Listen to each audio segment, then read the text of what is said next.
পুরো ফাঁকা ঘর, কেউ নেই, অন্ধকার ঘুটঘুটে। আবার কি করছিস ওখানে? নমস্কার আমার প্রিয় ইউটিউব পরিবার, তোমরা সবাই কেমন আছো? আশা করছি তোমরা সবাই অনেক ভালো আছো, সুস্থ আছো। আমিও ভালো আছি। আমি সুপ্রিয়া, আমি তোমাদের সবাইকে আমন্ত্রণ জানাই নাসিকের ঘরকন্যার আরেকটি নতুন ব্লগে।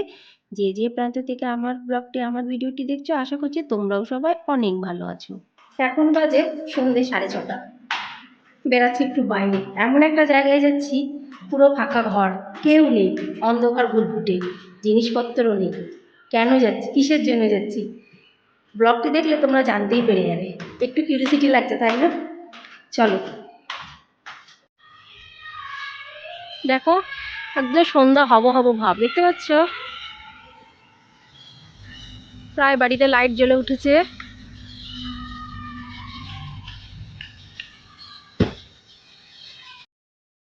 এক বছর পরে সেই বাড়িতে যাচ্ছি, যেই বাড়িতে আগে প্রতি রবিবার যেতাম। কেন যাচ্ছি বন্ধুরা? নিশ্চয়ই এর পেছনে কোনো কারণ আছে। চারজনে বসে পড়লাম গাড়িতে। দেখো, আমার ছোট্ট মেয়ে আর আমার বড় মেয়ে দুইজনে শুধু একটাই টার্গেট, মাম্মা নিয়ে যখন যাচ্ছ ফুচকা কিন্তু খাওয়াতেই হবে। কেন কি, যেখানে যাচ্ছি তার বাড়ির পাশেই আছে একটা ফুচকার দোকান। দারুণ ফুচকা বানায়। রাস্তায় যেতে যেতে ঝিলমিলে ঝিলমিলে আলো দেখতে পাচ্ছি, আর এই দেখো হঠাৎ করে দেখছি পুরো জ্যাম। আমরা ফেসে গেলাম জ্যামে। তার কারণটা হলো বোম্বে থেকে একটা বড় টিম এসেছে। টিমের মেম্বার প্রচুর, শিরডি সাই বাবার কাছে দর্শনে যাচ্ছে। রাস্তাতে জ্যাম তো একটু হবেই, পাশ দিয়ে কোনো মতে সাইড দিয়ে যাচ্ছি। দেখতেই পাচ্ছ বিশাল বড় লম্বা লাইন। পুরো বোম্বে থেকে আসছে সবাই। অনেক ফেসিলিটি আছে, অনেক জায়গায় ট্রাক দাঁড়ানো, বিভিন্ন ধরনের খাওয়ার ফেসিলিটি, ডাক্তারি ফেসিলিটি, অনেক কিছু কিন্তু আছে। সেইগুলো আমি দেখেছি, কিন্তু ভিডিও নেওয়াটা সেটা সম্ভব সবসময় হয়ে ওঠেনি। তা যাই হোক, সেগুলো তোমাদের মুখে মুখে আমি বলে দিলাম। তা চলো, এবার যেখানে যাওয়ার জন্য বেরিয়েছি সেখানে যাওয়া যাক। চলে আসলাম আমরা সেই প্রান্তে যেখানে আমাদের যাওয়ার কথা। চলে আসলাম সে অন্ধকর্মায় বাড়িতে যাওয়ার জন্য। চলো, তোমাদেরকেও নিয়ে যাচ্ছি। কত? না না,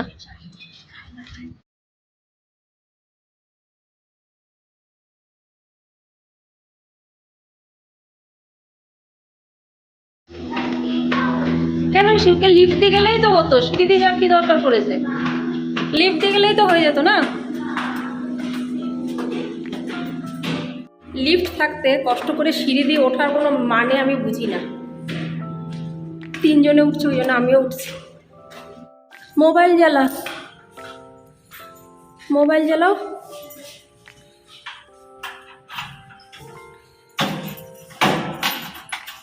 বুঝলি, সাবধান কিন্তু, পুরো অন্ধকার।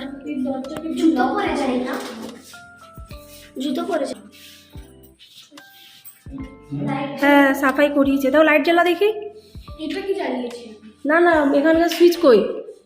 ও মেন মেন মনে হচ্ছে অফ করে রেখে দিয়েছে। এটা আমার বান্ধবীর ঘর। তোমাদের অনেক সময় বলেছি যে আমার বান্ধবী উড়িয়া। তো দাদাভাই ট্রান্সফার হয়ে গেছে, মানে বান্ধবীর হাজব্যান্ড ট্রান্সফার হয়ে গেছে চেন্নাইতে চাকরি সূত্রে। তো যেতে তো হবে যেখানে ট্রান্সফার হবে। তো ওর বাড়িতে আসলাম।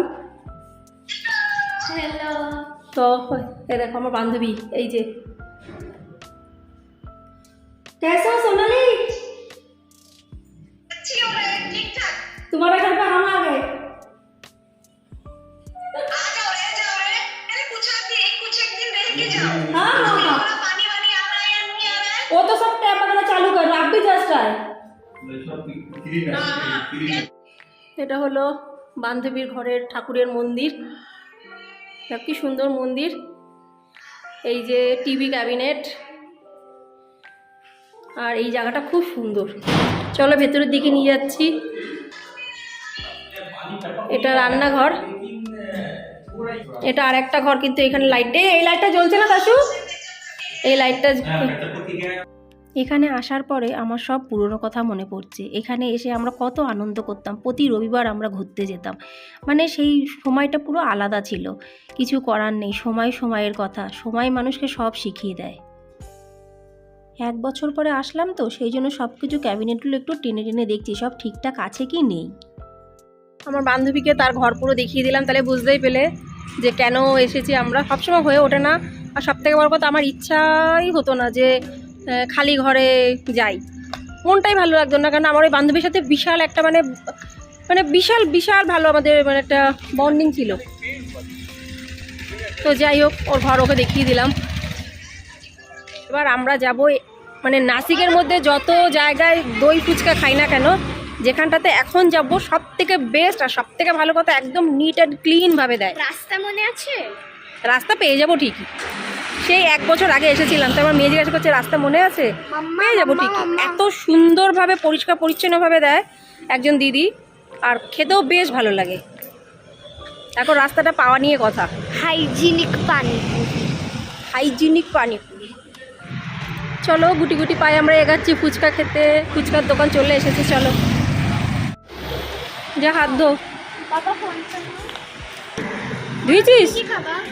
এই যে এখানকার ফুচকার দোকানটা দেখছো, এটা আমার বান্ধবী, আমার বান্ধবীর নাম সোনালি, যার বাড়িতে গেছিলাম তার সাথে প্রথমে এসেছিলাম। ওই আমাকে বলেছিল চল তোকে একটা জায়গায় নিয়ে যাবো যেখানকার ফুচকা খেলে তুই মনে রাখবি। সত্যিকারে হ্যাঁ। তুমি দইপুরি খাবো না? দইপুরি দিবি। এটাই বাস্তব বন্ধুরা, বন্ধুই বন্ধুর কাজে লাগে, আর কিন্তু সেটা প্রকৃত বন্ধু হওয়া চাই। সেও আমার প্রকৃত বন্ধু, আমিও তার প্রকৃত বন্ধু। বন্ধু না, সরি বান্ধবী। ওর আত্মীয় স্বজন কিন্তু অনেকে আছে, কেউ কিন্তু ওই পুরনো ঘর দেখতে আসে না। ওই জন্য আমি কিন্তু বাধ্য হয়ে আসলাম। আমারও খুব একটা ইচ্ছা হচ্ছিল না, মনটা খারাপ লাগছিল, তবুও বান্ধবীর ঘর বলে কথা, কেমন আছে না আছে 1 বছর হয়ে গেল, আসতে কিন্তু আমি বাধ্য। একেই বলে প্রকৃত ভালোবাসা। কোনটা পাপাকে দে।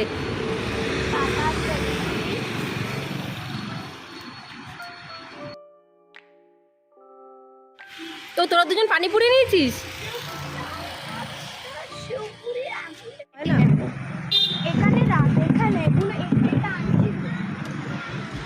আমার দই পুরি খেতে সব থেকে বেশি ভালো লাগে। এক মুখের মধ্যে এক একটা ফুচকা দিচ্ছি, কী যে ভালো টেস্ট, মানে সেটা বলে বোঝানো যায় না।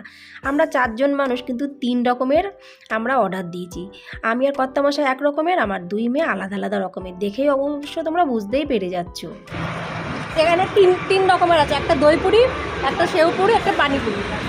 দই পুরি নিচে আমি, আমার কর্তামশাই, আমার বড় মেয়ে নিচে সেউ পুরি, ছোটো মেয়ে নিচে শুধু পানিপুরি, মানে শুধু ফুচকা।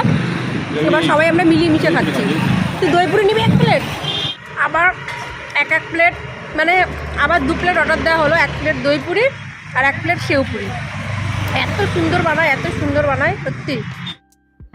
মোট 4 আর 2 6 প্লেট নেওয়া হলো। তার দাম হলো মোটামুটিভাবে 420, মানে 420 টাকা। মোটামুটিভাবে না, একটু কম বেশি আছে, কারণ দই পুরির দামটা একটু সব থেকে বেশি। যাই হোক, খাওয়া দাওয়া কিন্তু এখনও চলছে। 1 প্লেটে কিন্তু আমাদের কারোরই হলো না। 4 প্লেট প্রথমে নিলাম, পরে আবার 2 প্লেট আমরা এক্সট্রা নিলাম। তার জন্য অবশ্যই কিন্তু পয়সা দিতে হয়েছে, এমন না যে এক্সট্রা মানে ফ্রিতে। এবার আমরা পরে যে প্লেটটা নিয়েছি সবাই মিলিয়ে মিশিয়ে খাচ্ছি।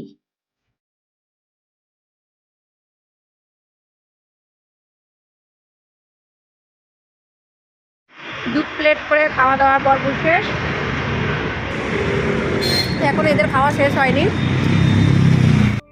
ফুচকা খাওয়ার পর্ব শেষ। এখন খাচ্ছে জল, কিন্তু আমি খাবো না। আমি মোটামুটি ফুচকা খাওয়ার পরে কিন্তু জল খাই না। ফুচকা খাওয়া শেষ, বান্ধবীর বাড়ি দেখা হয়ে গেল। এখন জানি না কোন দিক যাব। চলো এখন তোমাদেরকে নিয়ে যাচ্ছি চার্চে। চলো, এটাও এসেছিলাম প্রায় 1 বছর আগে, কেন কি আমার বান্ধবীর বাড়ির কাছে। তো আজকে যেতে যেতে ভাবলাম যে এখানটা একবার দর্শন করে যাই আর তোমাদেরকেও দেখাই। চলো। 1 বছর আগে আমি, আমার 2 বান্ধবী এখানে কিন্তু এসেছিলাম। মোট আমরা 3 জন এসেছিলাম, 3 বান্ধবী তাদের বাচ্চাদের নিয়ে। আমার 2টো বাচ্চা, আমার 1 বান্ধবীর 1 ছেলে 1 মেয়ে, আর সোনালির 1 ছেলে। এই কজন আমরা কিন্তু এসেছিলাম। কেউ কিন্তু কারোর হাজব্যান্ডকে নিয়ে আসেনি। সোনালির বাড়িতে এসেছিলাম, সেখান থেকে হাঁটতে হাঁটতে আমরা এখানে এসেছিলাম। এত সুন্দর লাগে এখানে এসে, মনটা যেন একদম পুরো মানে অন্য রকমের হয়ে যায়। আর জায়গাটা দেখো কি সুন্দর, এখানে ফুলের টব দিয়ে সাজানো, আর এখানে পাহাড় মতন করা আছে। পাহাড়ের গুহার মধ্যে মূর্তি বসানো। এবার চার্চের ভেতরে যাই। ওই যে আমার মেয়েরা দাঁড়িয়ে। কি হয়েছে, চল। কোথায় যাচ্ছিস? একটা কথা বলছি বন্ধুরা, এখানে যে আসবো সত্যি আমার কোনো প্ল্যানে ছিল না। বান্ধবীর ওখানে যাব, ফুচকা খাবো এতটুকুই কিন্তু আমার প্ল্যানে ছিল, কিন্তু এখানটাতে আসা মানে প্রভু ডেকেছে তাই কিন্তু এসেছি। প্রভুর ইচ্ছাতে মানে প্রভুর অনিচ্ছাতে কিন্তু কিচ্ছু হয় না, গাছের পাতাও কিন্তু নড়ে না, এটা অতি বাস্তব। ডেকেছে বলেই কিন্তু আমরা 4 জন এখানে এসেছি।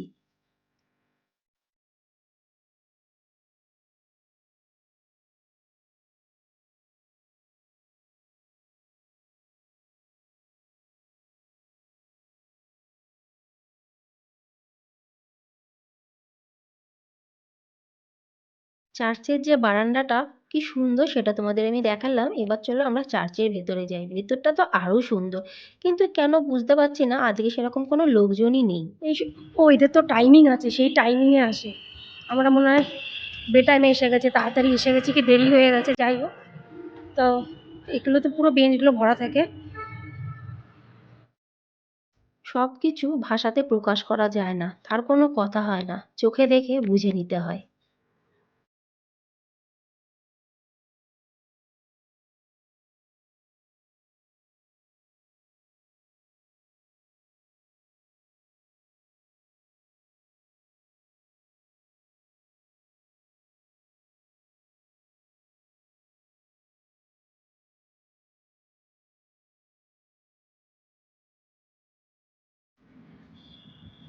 কেমন লাগলো অবশ্যই কমেন্টসে জানিও।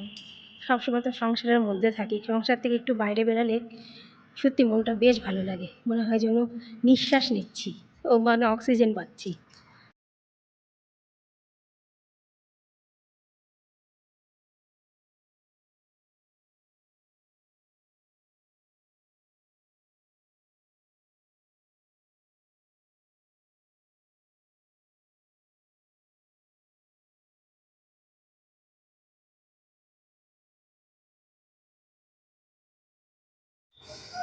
এবার বেরিয়ে পড়ছি, 1 বছর পরে আসলাম। আমার এই বান্ধবীর সাথে এত ঘুরেছি নাসিকে, মানে আমরা জানিই না এমন এত জায়গা আছে নাসিকে। আমার বান্ধবী মানে খুঁটিনাটি সব জানতো। ঘড়ির দিকে তাকিয়ে দেখলাম অনেকটা রাত হয়ে গেছে, না হলে ভাবলাম আর একটু ঘুরে আসি কোনো একটা জায়গার থেকে, আজকে খুব ঘোরার মন করছে। কিন্তু না, অনেকটা রাত হয়ে গেছে, এরপরে আর কোথায় ঘুরতে যাব, অনেকটা সময় চলে যাবে। তা ওই জন্য কোনো দিকে না তাকিয়ে যাচ্ছি এখন বাড়ির দিকে, সেখানেও তো অনেক কাজ আছে। ঘুরে ঘুরে চলে আসলাম নিজেদের গন্তব্যস্থলে। যেখানেই যাও না কেন গন্তব্যস্থলে তো আসতেই হবে। আজকের ভিডিওটির মধ্যে কোনো ঘরের কোনো কাজ না, কিছু না, জাস্ট একটু বাইরে গেছিলাম, মাইন্ড ফ্রেশ হয়ে গেল, ঘরে চলে আসলাম। তো আজকে ভিডিওটি কেমন লাগলো অবশ্যই কিন্তু কমেন্টসে জানিও। ভালো লাগে লাইক, সাবস্ক্রাইব, শেয়ার, কমেন্টস করতে একদমই ভুলো না।